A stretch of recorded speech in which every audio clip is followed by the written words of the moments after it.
Ladies and gentlemen, welcome to the 2026 Global Partner Conference. For the approximately 107 of you in attendance, ladies and gentlemen, let's get ready to partner! Yes!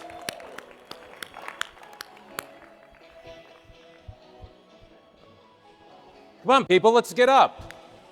Let's have some energy. It's 8:30.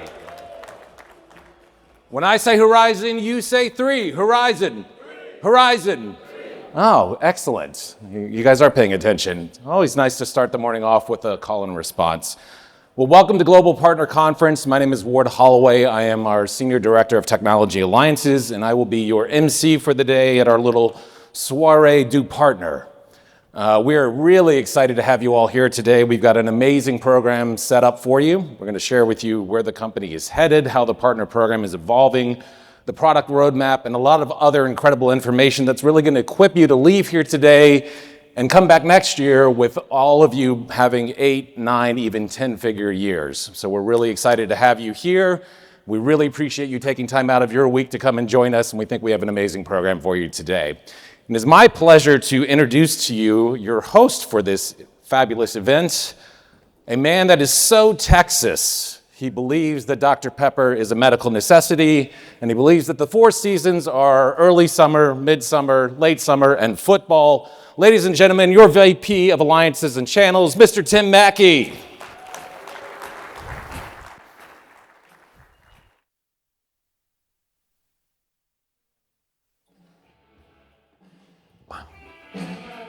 Excellent, excellent. Ward, man, that was a hell of a start. Outstanding. Good morning, everybody. It is absolutely fantastic to be here. Couldn't be more excited for you guys to help participate and join us for our second Global Partner Conference. This is super, super exciting. And for me, this is a super treat. I've been here for about 5 months now. And it feels like I've been here for years already. The friends and the family, there's lots of you out in the audience that I've known from previous lives. It's good to see everybody, and it is terrific to be here. So welcome to Florida. Couple of fun facts about Florida. It's known for a few things. You know, Disney, obviously. If you flew in on your airplane, I had a bunch of cheerleaders on the flight from Dallas, where it is early summer. And Gators. Okay, Florida Gators, it's a big thing. We've got a bunch of stuffed gators back there, so for you with kids, make sure you raid the tables and take those home for your kids. We use them for target practice in Dallas. It's also known, it's a big retirement community here, mainly people from the Northeast, all right, moving down, buying real estate, because the weather is awesome here. If you were out at the event last night, it was great. And also, Dateline, 60% of the murders take place in Florida, so welcome. It's good for you guys to be here. Keith Morrison's favorite town. So I'm married to a therapist, and so I'll be starting a GoFundMe page a little later. But to me, time is the most valuable thing that is the most valuable gift that we can give, both to friends, others, co-workers, and what have you. And so I want to thank you for investing a couple of days with us. This is a super exciting time at Horizon 3. It is simply one of those kind of moments in time right now, just even the last couple of weeks. It's been extraordinary, the things that we've seen here over the last couple of years, but also over the course of the last couple of weeks. And so for me, time is very valuable, and we all appreciate that. And the best time is right now. Our theme for SCO this year was right now. And I can't think of a better place to be during this time in our industry and in our space. And so once again, thank you for coming. Just a couple of housekeeping issues here, the agenda. So we have Snehal coming up here in a minute to give you guys a little bit of a snapshot of where we've been, where we're going. It's an amazing presentation. We've got some breaks built in. We'll be covering off on product. We've got Eric Dean and Ajit coming up to discuss where the product is going. So super exciting stuff there. I'm going to be talking about how we scale this business. How do we not just do it 1 or 2x? How do we do this 10x? How do we make your business a 7, 8, 9-figure opportunity for both of us? Super exciting stuff.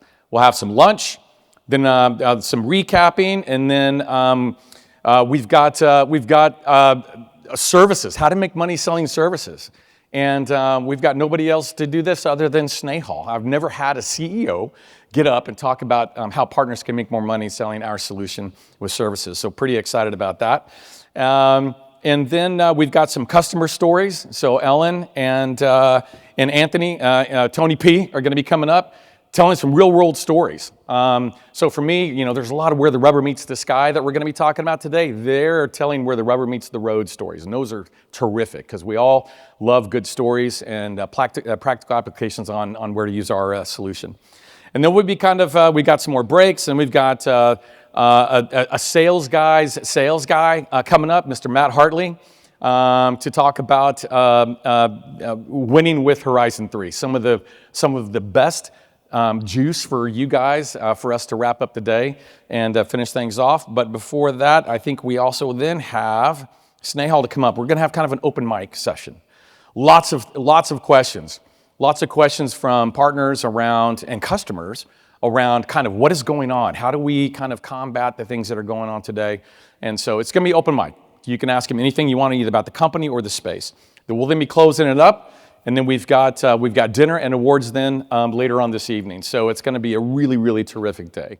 So with that, the main mission here for me, look, I've been working with partners for the better part of 3 decades.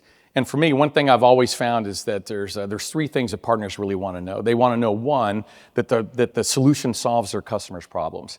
Check. We're gonna cover off on that today. 2, we're a partner-first company. I mentioned this, I was having conversations with some partners last night. I have never come to a place where it was so partner-friendly and architected. And I mean from the way the product is structured to the way that we engage with the partner community from the top down. Simply unparalleled, and couldn't be more excited. It makes it a lot easier for me, and I can focus on how we can engage and grow our business together instead of having to sell internally. And then also, most importantly for you guys, you want to know how to make money. And there's going to be a lot of opportunities to talk about that. Not just how we can take a dollar and turn it into $1.20, but how we can take $1 and make it 6 or make it 10. So there's going to be some good discussions around that as well. So with that, I want to bring the CEO of the company. And I joke that he's my boss's boss, but he's actually one of the best channel guys I've got. So with that, I want to introduce Snehal up to the stage.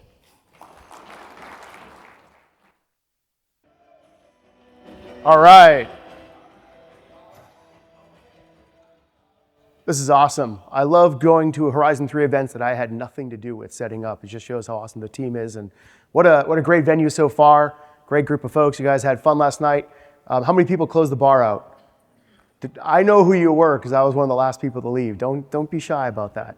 So that'd be fun as well. So thanks for the time. Snehal and Tani. I'm the co-founder, CEO here at Horizon 3. I'll tell you, this has been a hell of a year since the last time we were all together. Lots of new faces as well. And over that past year, a few things have happened. And first and foremost, we had our company kickoff and our sales kickoff a couple of months ago.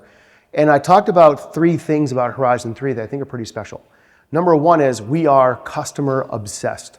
If you guys, you see that in our interactions with customers, we care very deeply about the problems they're solving. How does Node Zero make them heroes? What can we do to make sure that they love the product, they become radical champions, and they get Horizon 3 tattoos? The second thing that's super important to us is being partner obsessed, right? The only way to build a high-scale, dominant cybersecurity company is to treat your partners as well or better than you treat your own employees. And so partner obsessed is absolutely crucial to how we scale. And I hope that with all of you guys here, you feel that from us and that it's genuine, it's not forced. The third thing is we let our results do the talking. We are very careful not to overstate in the market. We're very careful not to do marketing stunts. We're very careful not to make all sorts of crazy claims. In fact, this is something I learned when I was at Splunk. The reason why Splunk was able to cultivate so many radical champions, so many people with literal Splunk tattoos, was because marketing was never ahead of the product. And as a result, Splunk never overstated what they brought to the table. And so when they did say something, you trusted that it worked. It was the real deal. And I think that we've tried to embody that same spirit. Some days I think product is too far ahead of marketing, and we brought in Andre as our new CMO to help tell those stories better at scale. But at Horizon 3, we let our results do the talking. Unless, of course, you park a billboard in front of my venue at RSA, in which case I'll use social media if you guys saw some of that stuff going on. So where we came from, over the last 12 months, we ran the table on the most prestigious awards you can get in industry, at least here in the US. We were number 1 in cybersecurity and the number 3 fastest growing company in North America through Deloitte Fast 500. This is an award where they audit your financials to make sure that you're the real deal. That was pretty amazing. We were the top cybersecurity up there. The second cybersecurity company after us was Cyera. We were the number 1 fastest growing company by the Inc. 5000, which is an even larger pool of people that they look at. And we just ended up on the Fast Company's top 50 most innovative companies, alongside NVIDIA, Google, Anthropic. It was pretty amazing to see that list. And we did that because of the fact that we're customer obsessed, that we're partner obsessed, that we're product obsessed. And so thank you all for enabling us to let these results do the talking and get on that Times Square billboard a couple of times, I think, over the past year. So thank you all.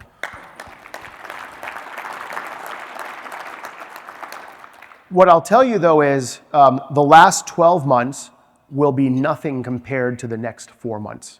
And I'm going to give a little bit of a preview of what I think the next 4 months of press releases are going to look like for Horizon 3. So the run-up between now and Black Hat, if you thought there was swagger and pride for you guys being Horizon 3 partners up until now, I think you're going to walk into Black Hat with an extra hop in your step. So first and foremost, I can't go into the details yet, but there will be a major fundraising announcement between now and Black Hat, an announcement that pales in comparison with what everyone else has been talking about in our category. And that's going to be awesome, especially to see the market reaction to that. I think between now and Black Hat, we'll have filed our 100th patent, which is going to be really cool. We haven't really spoken about all the innovation that we've grabbed. Between now and Black Hat, I think we'll hit 100 million in ARR, which will put us from 1 million to 100 million in ARR faster than CrowdStrike, Zscaler, Splunk, Datadog, SentinelOne, and other iconic cybersecurity companies that are out there. Between now and then, we'll have launched the web app product with a very awesome group of logos of early adopters, and. So that's just between now and Black Hat. And I think that's going to be great to set the stage for us to enter the fall selling season together. We've also done a ton of work in driving enablement.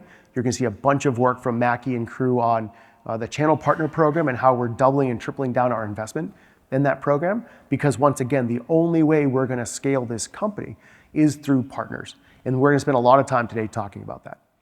So with that, let's talk about the market a bit, because the other thing that's happened over the last 12 months, over the last 6 months, is a lot has changed in the world of being a CISO. So I'm going to start with a story. Back in 2022, the Japanese provided support to the Ukrainians, and the Russians got angry, and they ransomwared a small manufacturer in Tokyo.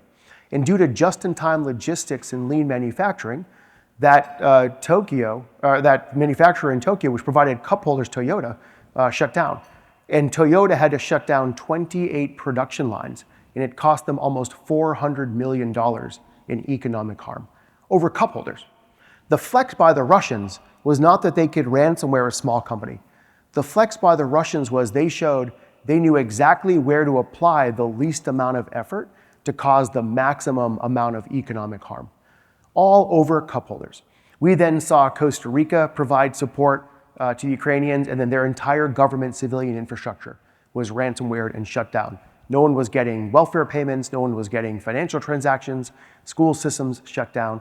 And so that started in 2022, and that really started this era of cyber-enabled economic warfare, where you as a nation state are using cyber attacks below the threshold for war to achieve policy objectives that had never really been done previously.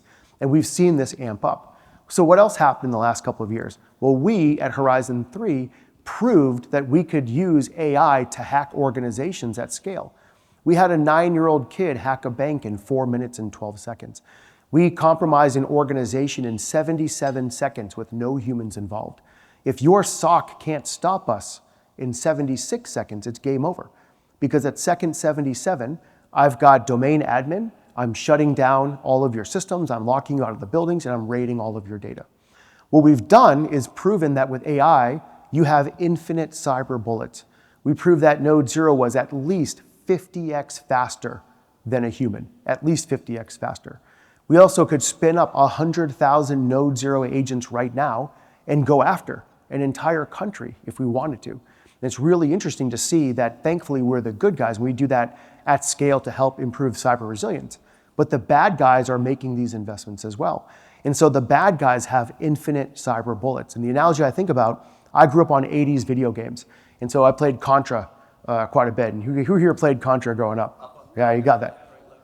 That's exactly right, the Konami cheat code. And so in Contra, if you don't put in the cheat code and you've got limited ammo, you're very careful of who you're shooting. If you type in that up, down, left, right, BA, start, and you've got infinite bullets. And what do? Full auto, baby, all the time. You are not selective of your targets. You are crushing everything in your sight. But the same thing's happening with cyber. The constraint in cyber was human capacity. When we were doing offensive operations for the government, it was very difficult to get, you had apprentice, journeyman, and master hackers in the military. It was very hard to find those master hackers. We didn't have enough journeymen to cover all of the offensive cyber requirements that were out there. We were always constrained by those experts. As a result, we had to be very selective of the targets we went after. But when you put in that cheat code, you no longer have to be selective. So as an adversary, they don't have to go after Boeing directly. They can go after that third-party supplier, that cup holder manufacturer out of Japan, or that manufacturer out of Iowa, that 200-person design company that has no ability to do cybersecurity themselves because their expertise is specialized landing gears for the F-35 or whatever else that you see out there. With infinite cyber bullets, you're using that cheat code to go full auto on everything.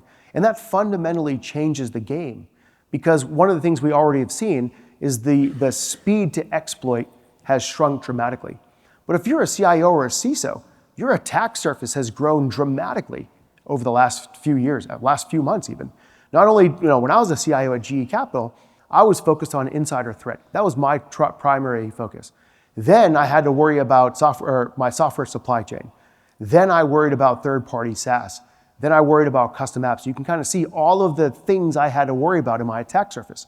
And just in the last year or two, you've now had to worry about shadow AI componentry. You've got to worry about cyber attacks against your distributors if you're very dependent on distributors to go to market, because I don't have to hack a farm or an agriculture company directly. I can shut down the trucks at the border and get all their fruits and vegetables to spoil. I don't have to go after you directly anymore. So I can go after your distributors, I can go after your suppliers, and at the same time, I've got to worry about this guy in the organization that doesn't even know how to set a password right. So the attack surface has grown dramatically in the organization. And it's never been tougher to be a CISO, and that's actually a theme you're going to hear throughout all of this. Does that make sense so far? Okay. With all of that in place, a couple of weeks ago, we just had what I call vulnpocalypse. When Mythos announced, there was a lot of panic in the market on what this meant for cybersecurity. But to be honest with you, the panic is on the fact that we're going to see an exponential increase in vulnerabilities discovered because of Mythos and LLMs. We've already started to see this. I think there was 3 or 4x more CVEs reported last year than the previous year because threat researchers are using LLMs to accelerate the process in which that they do vulnerability discovery. And the hardest part of the job when I was a CIO was deciding what not to fix.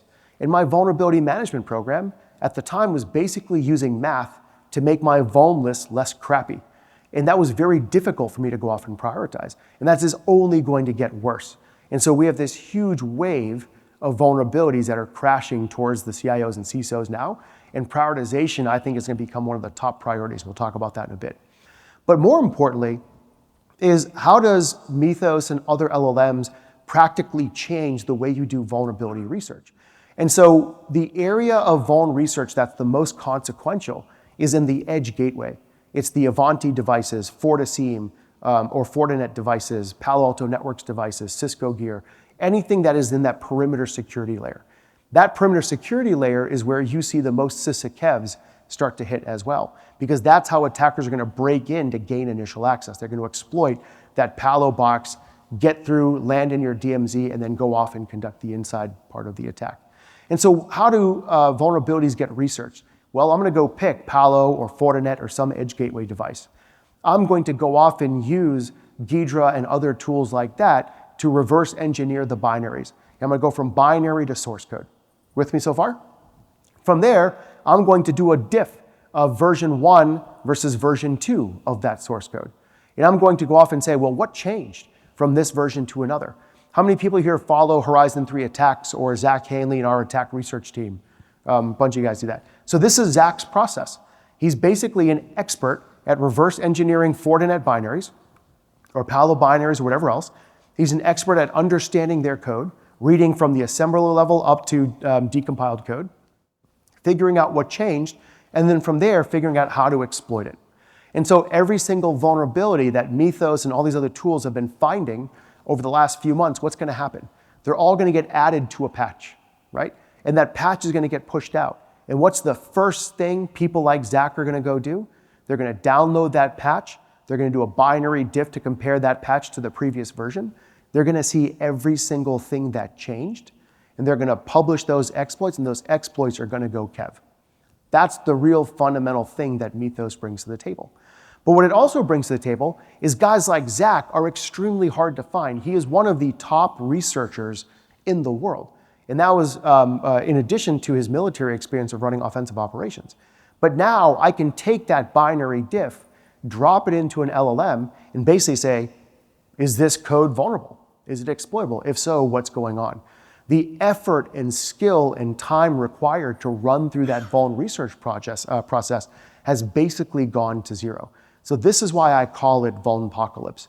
The fact that I can take that screenshot, I literally just took that screenshot, dropped it into free ChatGPT and said, is this code exploitable? If so, what is it? And it gave me a pretty good starting point. You still need expertise to get these LLMs to steer into the right areas. I treat them like teenage drivers. At any given moment, they're going to get distracted with their phones and veer off the road. But if you can give it the right guardrails with the right human expertise in Overwatch, you can get these things to actually be incredibly powerful. So for me, vulnpocalypse is this process on steroids, and suddenly Patch Tuesday and Pen Test Wednesday have never been more important to know exactly where you're exploitable. Does that make sense so far? You know, and there's a lot of world-class folks. I know Jordan's here from NCC. If you guys haven't spent time with Jordan, world-class offensive expert. Later, I'd love to get your thoughts on some of this stuff as well. You've got a number of other folks in here that are doing amazing things. And if you have an opinion, we've got plenty of time at the networking break. Track me down, and I'd love to have a debate about it. So with that, when you do that reverse engineering of that Palo problem, what's going to happen? What's going to happen is it's going to go kev. So what happens when CISA issues a known exploitable vulnerability? It means that it has gone widespread. It is a flare for every threat actor to go off and double down on that particular problem. So what happens when an issue goes kev? As a CIO or CISO, you've got to treat that issue like an outage. You have to stop the presses, stop everything you're doing, and surge all of your IT resources, your patching resources, your threat hunting resources, your cyber resources. Everything stops, and you've got to go off and execute that. And everything stops in part because it's mandated by law. If you're in the UK now, if you're in other parts of Europe, if you're part of NIS2, they are mandating SLAs and reaction times for things like CISA kevs. So it's incredibly disruptive to the organization. Despite that, 30 days after a kev announcement, 85% of those kevs are still unpatched and exploitable. That to me is remarkable. This thing is known to be exploitable. The consequence is clear. The threat actors are using it all over the place. Every government agency is saying, please fix it. Yet 85% are still not fixed. So what we're going to see is vulnpocalypse is going to find all sorts of problems. The kev list is going to skyrocket, and this is going to put a lot of people in the news. Does that make sense so far? Okay. So what does that mean? At JSOC, we used to talk about the future operating environment. And the future operating environment was a way for us to understand the North Star in terms of capabilities, and then work backwards to make sure that we man, trained, and equipped our operators to be ready for that future operating environment. For me, in cyber, that future operating environment is now the current operating environment. I think there's 3 fundamental facts that have changed. Number 1 is that attackers are no longer constrained by human capacity, and they're going to target you directly and indirectly. And that changes quite a bit of your attack surface and what to go off and secure. Suddenly, third-party risk management, vendor risk management programs are paramount to your attack surface. Those were spreadsheet forms before. We're actually getting pulled in by organizations to rebuild their entire risk management, third-party risk management program. We started with the NSA. We're now working with the world's largest bank. The largest manufacturers are now pulling us in, and so on. An attacker is going to be able to reverse engineer a patch, build the exploit, and execute mass exploitation in hours. And that's only going to get faster. I do think there's still a floor there. I think going from start to finish in less than an hour is still really hard, even with AI tools. But damn, even that's pretty fast. To go from a patch that's been announced to mass exploitation in 60 minutes, that's way faster than anyone's patching Windows. And so that's going to change the physics of cybersecurity. And the third, as we saw with the Iranian war, there's no longer a distinction between civilian infrastructure, military infrastructure, and commercial infrastructure. It is all one and the same, just like we saw with the cup holder company. Does that make sense so far? Okay. How many people are starting to hear these kinds of concerns from your constituents and from your customers? Right, a few of you, awesome. This is where we're going to earn a seat at the table, because it has never been tougher to be a CISO. And why do I care so deeply about partners? You don't sell cybersecurity products one steak dinner at a time or one spam email at a time. You sell cybersecurity products through trusted relationships.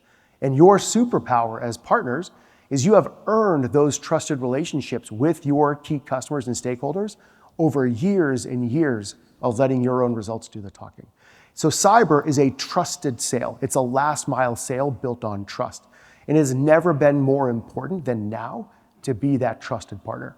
That's why we are channel obsessed, and that's why I personally am partner obsessed. Because when I was a CIO, I didn't care what IBM told me or Palo or Cisco told me.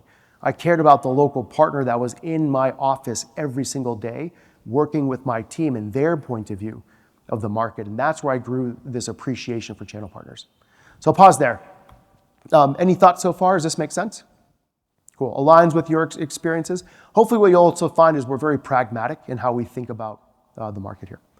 So what does that mean for Horizon 3? Our goal has always been to help our customers quickly fix problems that matter. The goal of running a pen test isn't to find issues. It's to quickly fix problems that matter. And when you think about that cycle, step one is, how do I make sure I'm fixing stuff that actually is important? It's all about prioritization. How do I make sure that my security operations center is actually doing its job?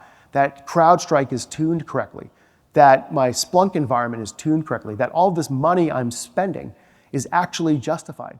How many people here have worked with customers that bought an EDR but never shift that EDR from passive mode to active defense mode? Yeah, exactly. Can you imagine the look on the CEO's face after they've been breached and they've been told, we spent $10 million on an EDR, we never clicked it into actually defending, we just installed it? It's never a good day. And that happens all the time, which is shocking. And then how do we quickly fix, how do we remediate, and how do we execute? And that's why our product roadmap really centered on this window of time. And so first and foremost, there's lots of different reasons to run a pen test. What we did over the last few months, especially when the Iranian war broke out, was we surged our threat research team to maximize coverage of Iranian threat actor tactics. We went off and made sure we had coverage for Hikvision cameras and all the other things they are known to go off and do.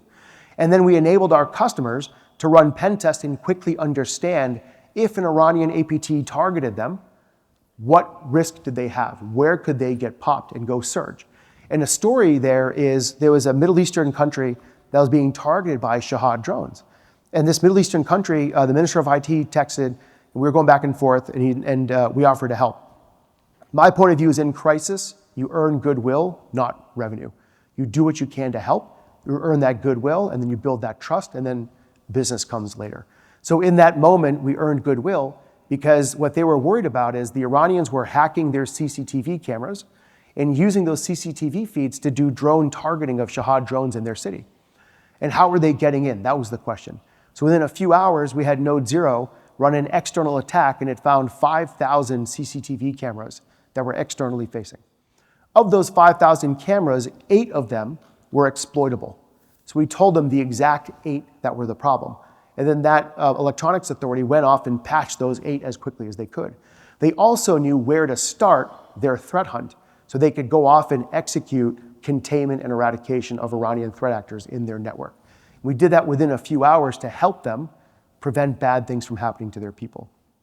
So that's one reason to run a pen test, aligned to a threat actor campaign. And I actually think that's going to happen more and more over the next 12 to 18 months as we start to see nation states utilize cyber at scale. Because there is now permission, effectively by policy, to use cyber in these kinds of attacks, as we've seen the Iranians go off and do.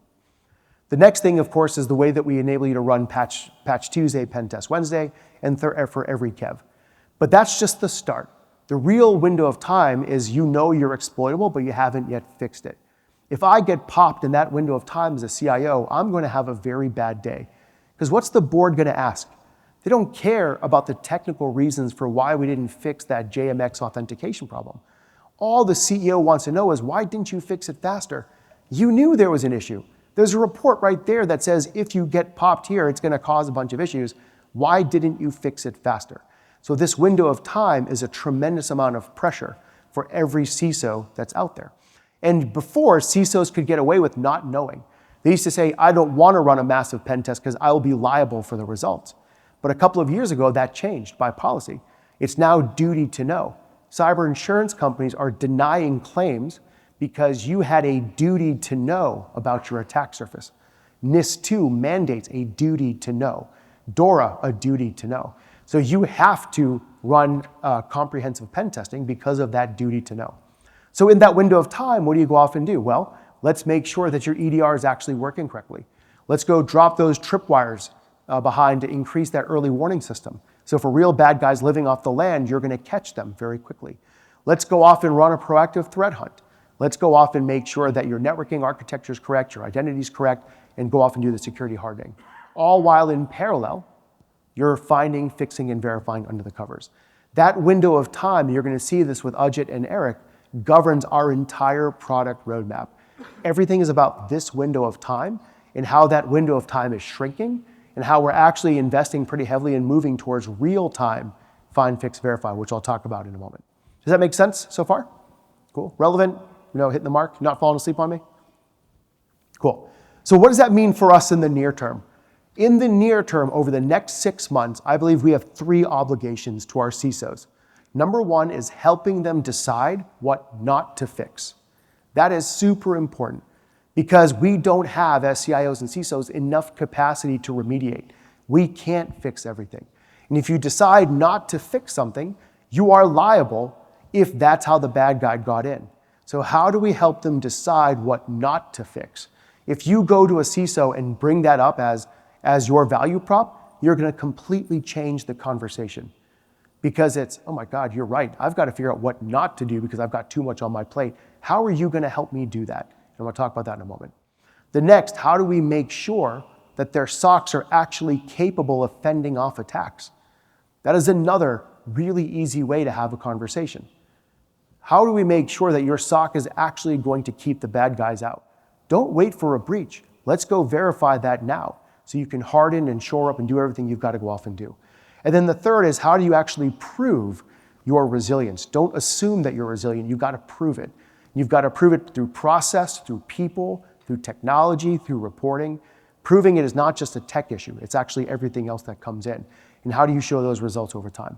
Those, to me, are the 3 most pressing conversations you can go off and have that immediately drive a compelling discussion with your constituents. With that, what do we do? Well, the first is, how do we help you, CISO, marshal resources? Don't just tell your boss that you've got ransomware risk. We've actually all become numb to that. When I was a CIO, even in 2015, and someone said, we've got ransomware risk, I'm like, eye roll, great, add that to the list of things I've got to go deal with. But instead, if you tell me, we are exploitable to this active MQ problem, which is known to be used by Salt Typhoon, and if exploited, the attacker gets full operational control of my network, that is a totally different conversation. You have articulated a risk narrative that's a function of, I'm exploitable, threat actors are known to use it, and the consequence to the business. And if you can tie those 3 things together in a risk narrative, you're going to arm me with the justification to ask for more money or change project priorities. Because everything right now is a zero-sum game. If you're going to ask me to do something, I've got to stop something else. And you've got to arm me with the information to go off and do that as a CIO. And we are uniquely positioned to go off and do that together. The next, how does a CISO get ahead of those CISA KEVs? Rapid response is key. We give our customers a 10-day head start. In this example in the Palo problem, or this is a Fortinet problem, when time is the enemy, the moment something goes KEV, everybody's going after it. They got a 10-day head start previously. And we are maximizing our investment in this area. Eric and Ajit will talk a bit about that as well, in what we're doing with rapid response to make that even faster and even more proactive. We talked about that CISA KEV wave. Rapid response, I think, is going to become one of the most important capabilities in the second half of the year because of how many KEVs are going to be hitting the news cycle and how many of those KEVs are going to be massively exploited in our collective install bases. The third, how do we help this journey of hack, prioritize, fix, verify? And how do we help our customers go down that journey? Ellen talks about it's easier to stay in shape than to get in shape. How do we help our customers get in shape and then stay in shape, right? And every one of them starts in the same way. They were sample testing a small part of their network. They were episodic in their testing. Then they went to comprehensive. Then they went to, well, how does this quarter's results compare to last quarter's? Cool, how does this month compare to last month? In fact, 80% of our customers now run at least monthly pen testing. How does this week compare to last week? At least 40% of our customers are now running at least weekly pen testing. And then so on and so forth. And every one of our customers goes through this same journey. The more pen tests they find or run, the more problems they find in orange. Every one of them hits this inflection point where there's a sudden and dramatic reduction in findings. Why? Because the red and the blue teams stop hating each other and they actually start to work together to proactively secure the environment. And then what we see is they start to become very innovative in their processes. And one of the big innovations over the last 6 months or so was the role of MCP servers and agentic remediation, where suddenly pen testing and remediation are merging into a single set of workflows. And we showed this video at Black Hat at the start of it. And this has actually become a really important capability. And in there, you might have a CISA KEV hit the newswire, in this case for Langflow. How do I quickly find, fix, and verify? Well, rather than logging into the product, go off and use Langflow or N8N or Claude Desktop or whatever, and just ask the MCP server to run a pen test. It'll automatically use our APIs under the covers. It'll go off and create that test. It'll use the same templates in the background that you've already configured as guardrails. That pen test is going to go off and execute. Every element of data in the pen test result is accessible by API and by MCP server. So now you can build those N8N flows that will pull all of the information from the pen test results. Use that to open a ticket. Use that to help work with a coding agent to code a fix. Use that to go off and run a one-click verify. Pen testing and SOAR are merging into fixing problems that actually matter with as much automation as you possibly can. You guys actually helped pioneer this with us. We enabled this MCP server, and we weren't sure how this is going to get adopted. But our early adopters in the MSSP space were actually the most aggressive.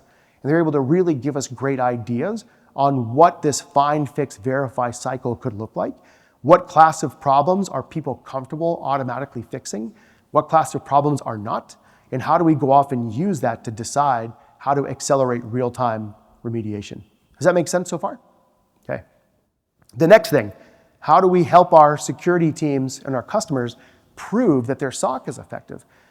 You guys already understand that in the product. Eric and Ajay will talk more about it. But what's interesting is two cool stories. The first one is Microsoft Defender. A customer had 14,000 Defender agents installed and running in their network. 13,999 of them were installed correctly. Guess what? One of them wasn't. And the one that wasn't configured correctly is the one node 0 found, got code execution, dumped credentials, pilfered domain admin, and took over the entire network. Because attackers only have to be right once, and this is the example of that statement. How do we find the one agent? Every one of you has a reseller business for EDR. You can go back to every one of your EDR vendors or EDR customers and make sure that all 14,000 agents are configured correctly, because it just takes one. The next interesting story, we had a customer who very aggressively got into Find, Fix, Verify.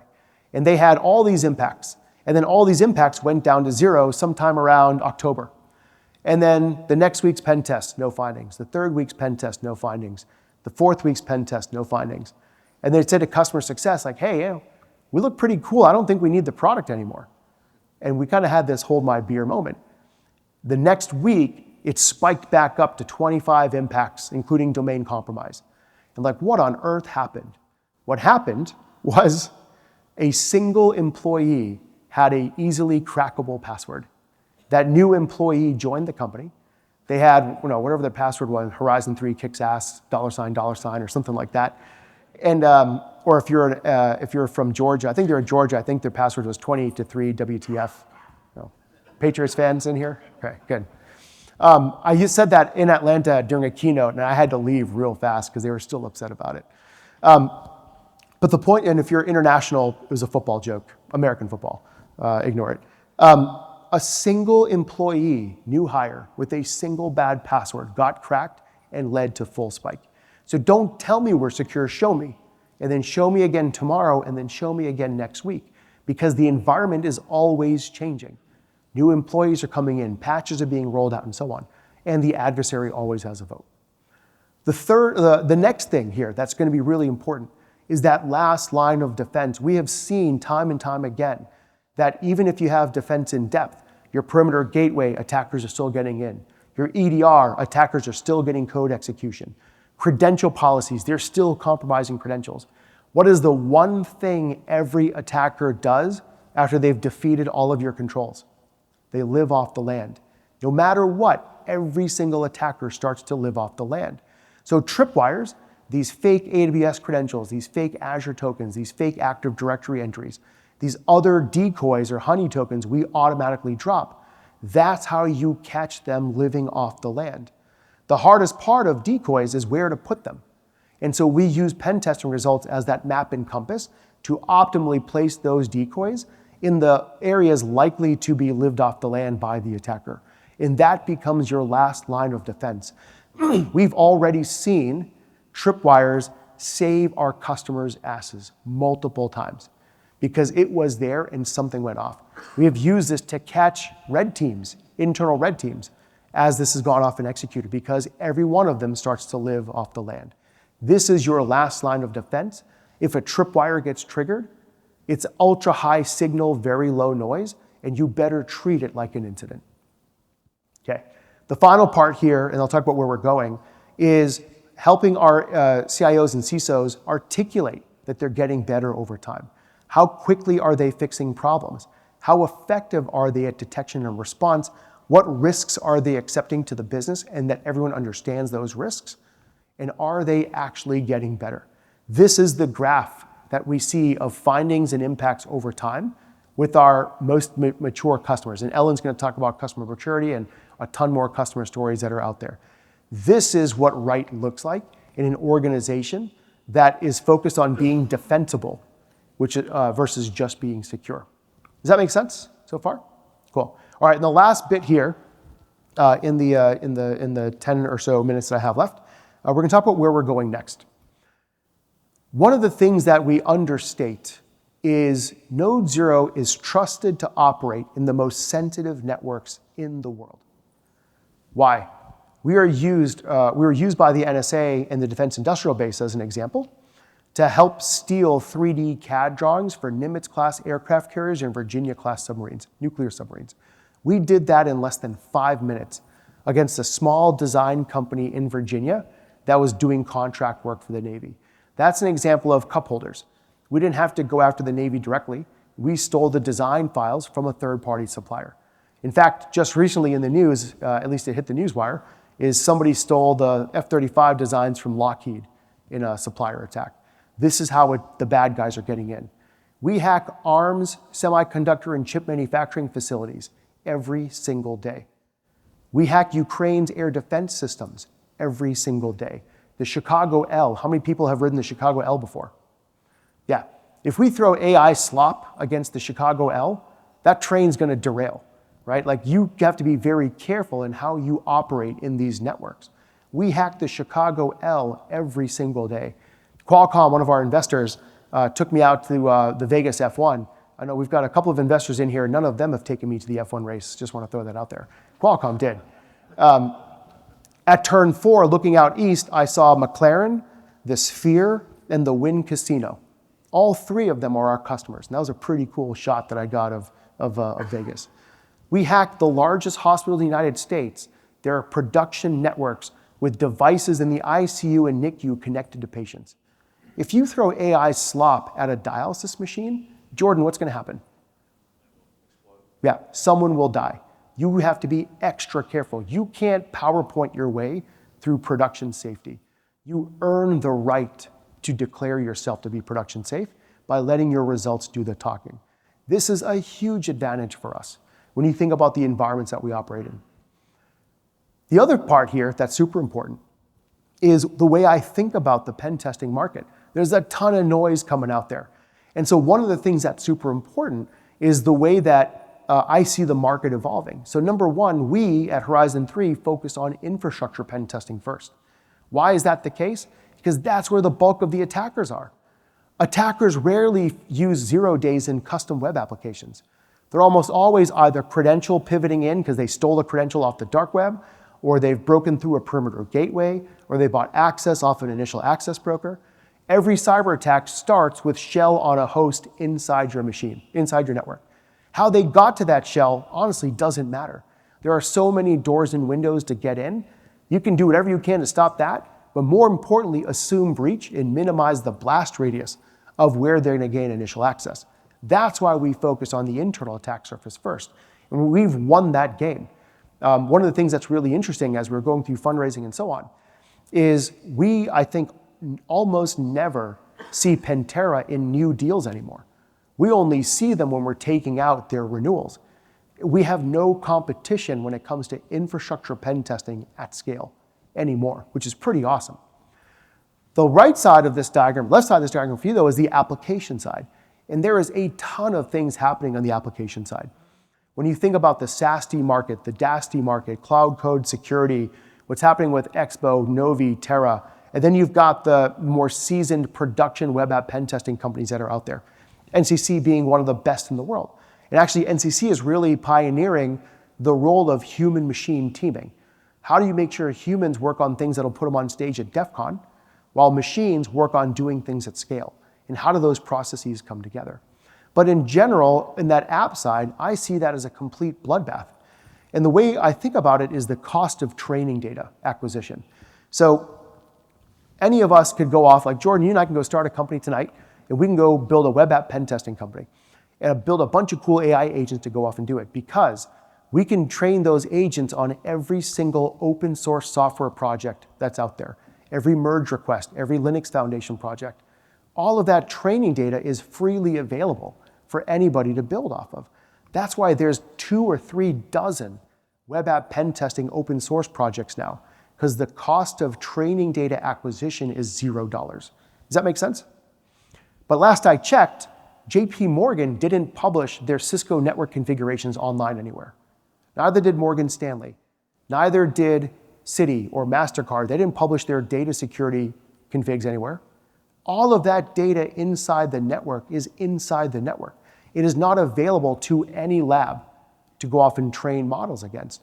Whereas we have access to all of that data. We are collecting that data. We've got telemetry on that data. We're training customer-specific AI models off of that data. So training data acquisition is a really important distinction here.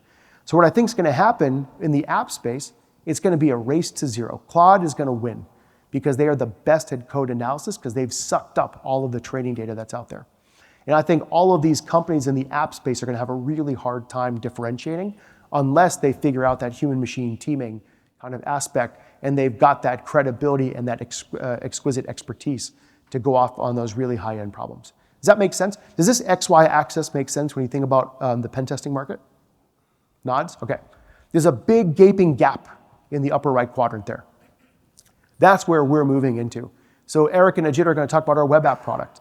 Our web app product will be an extension to what we already do, and we will be the only company in capability that can string attack paths across infrastructure, identity, and application in production systems. That's the premium. That's where customers want to pay a ton of money. How many people are involved in the web app early adopter program on the partner side? A few, right? NCC guys and so on and so forth. I think we had 60 early adopters, most of whom were Fortune 500 companies, sign up for our web app offering in beta. And this is going to GA in August.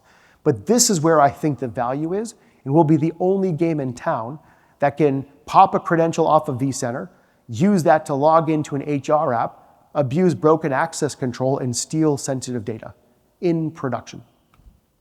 This is why we now have over 5,400 companies globally using Horizon 3. Everyone from the largest bank in the world down to the local school district and everybody in between. That's pretty remarkable, and it's one product. There are no one-offs for the large Fortune 20s or the local school district or the local law firm. And the big reason that we've seen them adopt us is they would have had to buy and self-integrate 13 different products, not designed to work together, all with their own opinion of risk, not globally available in all of those compliance zones that they have to operate within. Or they get a single proactive security platform from Horizon 3 with a single opinion of risk, which is how we exploited you, available in GDPR and FedRAMP High, soon secret and top secret, and soon in all sorts of regional in-country data zones around the world. That is the reason why we've won. Now, we don't pick a fight and try to go head-to-head with these companies. We land with pen testing, and I'll talk about this later. But what's really cool is as these products come up for renewal, the CIOs and CISOs are like, man, is it really worth renewing this one-point solution? Or could I pull that budget and buy more Horizon 3 instead? And we have spiked churn at all sorts of vulnerability management companies. We've spiked churn at every one of these companies because the customer realizes they don't need to renew these point solutions. They can just use us instead. And it's really awesome to watch that share of wallet grow within those accounts. How many have seen some of that happen already within your accounts? A few already. Great. Any questions so far? Make sense? Okay. So the last part here in the last few minutes. Where are we going? Horizon 3, when Tony and I started the company, we talked about Horizon 3 in 3 chapters. Chapter 1, build the best AI hacker in the world. Chapter 2 was use that AI hacker as a wedge to own the entire left-of-boom proactive security platform. Because at the time, and even now, it was fragmented with one-off solutions and lots of consulting services, none of which actually worked together and none of it actually scaled. And that's what we've gone off and built, and we've brought that to market, and that thing is scaling up. Chapter 3, though, is use that AI hacker to build the best AI defenders. Because back to the future of cyber warfare is AI fighting AI, I believe the only way to build the next generation of defense is to be an expert at offense and build a learning loop between the two sides. The analogy that I use here, my wife cracks up, is if I don't take out the garbage, my wife gets mad. Like I have a cause and effect pair. If I don't do the dishes, my wife gets mad. I have a cause and effect pair. In cyber, I am the cause. I hacked you. It is a fact that I stole your data. I can see exactly how your defenses reacted. And I can tell you exactly what to go off and do to fix those defenses. And I can build a learning loop between those two sides. And no one else can do that, which is really cool to see. Does that make sense? So here are examples of those facts. In this example, we successfully dropped a rat on a host. We compromised a Windows credential. We logged into the host over SMB. And from there, as a Windows user, we're able to dump LSAS, dump SAM, and do a bunch of things. Cool, that is a fact. We know exactly what to do. So when that notable event happens, where we dropped an implant on a host, the EDR was either missing or not configured correctly. We're going to evolve towards real-time find, fix, and verify. One of the things we're going to go off and do, and the hope is to get this in beta by the end of the summer. We'll see how that works from an engineering standpoint, but sometime this year we'll have this up and running, at least in beta. We're going to start to emit OCSF event streams of all the notable events that we've identified. So while Node 0 is running, if we drop an implant on a host, we're going to emit an event that says EDR has a problem on this host. And now we're going to have listeners, blue team agents, that EDR agent on the blue team side is going to listen for that OCSF event. It's going to say, okay, I know that this host doesn't have OS credentials dumping configured correctly for CrowdStrike. Let me go interact with CrowdStrike's APIs and go fix it right there in the moment. This is about real-time find, fix, verify. So why OCSF? Because the engineering team said that's the right thing to go off and do. Cool. But more importantly, it's an open standard. And what's really cool is it allows us to easily start to add more and more types of specialty agents. So we're working on a data security agent, a credential security agent, a network security agent. More importantly, though, and this is where I think you guys are going to get really excited, we're going to enable you to build your own specialized agents. I don't have SAP experience at Horizon 3, but if I pop an SAP server, I should be able to emit an OCSF event for SAP, and you, as a partner, if you have SAP experience, you can build an SAP agent that's listening and take that and go off and do the fix right there in the moment. So the whole idea is as Node Zero is running, we're emitting these OCSF events, and you're going to have listeners you can build yourself, and you can focus your energy and expertise on building the best blue team agents in those specialty areas where you have domain expertise. Is that cool? Does that make sense?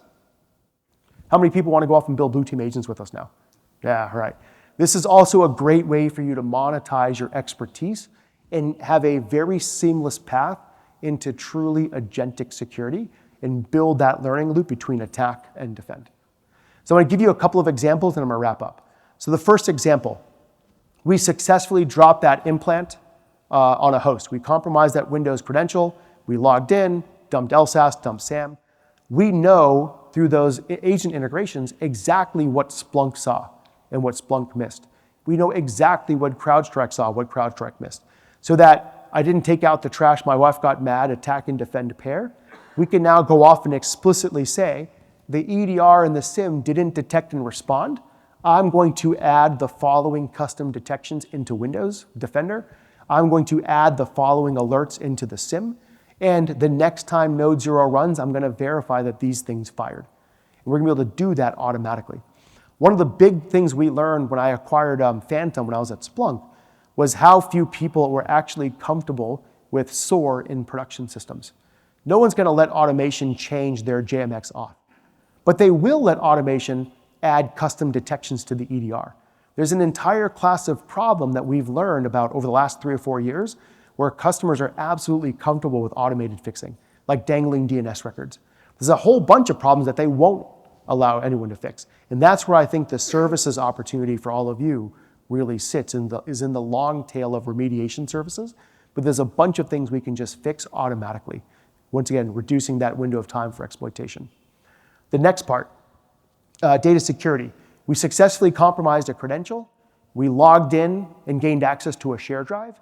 And on that share drive was PII data in a PDF file, payment information or whatever else there might be. That is a fact. That is not theoretical. We actually did it. Cool. What can we go off and do? Well, your DSPM, hey, Sierra, you had no idea that there was sensitive data in that share drive because it wasn't configured in your scope. Let's go fix it. DLP, you didn't stop me from exfilling that data. Let's go fix the DLP. User behavior analytics.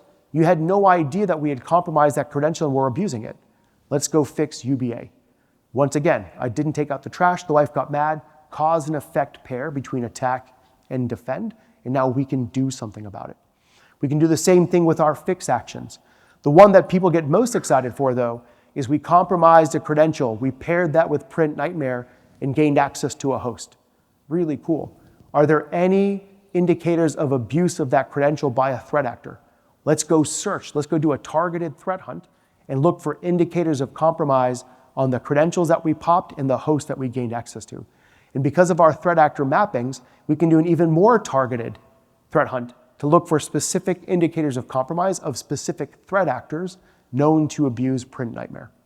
Now we're pen testing and threat hunting at the same time, which has never been done before. By the way, remember I mentioned we'll probably hit 100 patents by Black Hat. It's stuff like this that we ended up patenting. So we've locked up a lot of this innovation because we were the first to bring it to market, which is really cool to go off and see. And then what happens if we see that indicator of compromise? What do? How do we accelerate the incident response process? How do we spin up a workspace that's legally protected? How do we preload that workspace with everything we know about the environment based on pen test results and other things that we've discovered? And how do we use that to accelerate the containment and eradication process? That's where I think Find, Fix, Verify is going. All of this has to be in near real time, where time is the enemy and we have to do this as fast as possible. Does that make sense? Okay, the last bit, the way we bring this to market, triggers in the product. And this is where I think it's going to be super easy and awesome for the channel. Once again, you're going to find everything we think about in pricing and packaging. The way to win the channel is make it easy to qualify, make the product easy to prove, and make the product easy to quote. If I can nail those three things, we enable the channel to win. And then between Mackie and Hartley, making sure we've got the right incentives for monetization. But those three fundamentals, those three Lego blocks are crucial to unlocking this channel at scale. How many people here have worked with companies whose products were hard to qualify, whose products were hard to prove because it was a 6-month POC, whose products were hard to quote because you needed a PhD in math to go off and do that? Those companies didn't really succeed. You had to be able to simplify those three things. The way I think about it is you're not fixing issues fast enough. We're going to see that in our insights reports. Let's go cross-sell you a remediation agent and let's go. Or let's go cross-sell you a specialty agent that you guys have gone off and built. You've got way too many alerts in the SOC. Let's go cross-sell you an agent that can auto-tune that for you. You've got tons of host compromises. Let's go cross-sell you a threat hunting agent. You've got an IR plan that's taking way too long to react. Every time you click that test tripwire button, you're measuring how long it takes to spin up that war room. Let's go understand that and let's go cross-sell you a way to accelerate that process. Every single thing that we're launching in the product has a well-defined trigger that's channel-friendly that allows us to increase share of wallet. Does that make sense? Okay. Last point, and then I'm done. The only perspective that matters in cybersecurity is the attacker's perspective, because everybody has a plan until they get punched in the face. And I'd rather spar and learn how to react than get punched in the face for the first time in a real match. And that's why we have this unique ability to help those CISOs and CIOs prepare for vulnerability and all the other things that are coming over the next 6 months. I hope this is a good use of your time. Thank you guys so much, and we'll be around for questions.